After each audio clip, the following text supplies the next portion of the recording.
Can you prove God's existence in 1 minute? Let's look at Google. In order for Google to exist, we need the internet. In order for the internet to exist, we need the computer or our telephones or our tablets. In order for the computer to exist, there has to be human beings that create it, and etc. It relies on electricity. The question follows is the following. Google relies on the internet relies on the computer relies on us and electricity, and this goes on. We cannot have an infinite regress of dependent things.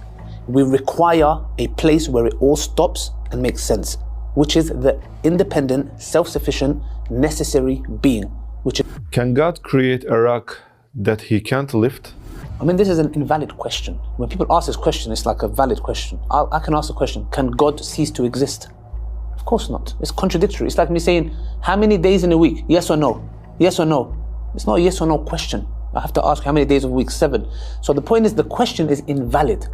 So to say, can God create a rock so big that he can't lift? Then the moment he creates that, he becomes not powerful because he can't lift it. There's no such thing that exists. It's just a question that is asked for the sake of it. Can't there be more than one creator? No, because then we go back to the argument of necessary being. If there was more than one creator, then the question is, how could you have one necessary being which is self-sufficient, independent? If there is another creator, then it's dependent. It's not necessary anymore. So the question is, if there was 2 creators, firstly Allah says in the Quran, they would fight each other for power. Yeah? So that shows 2 powers fighting each other are dependent because they require more power to kill the other one. So that's why we believe there has to be one necessary being that is self-sufficient, independent and necessary.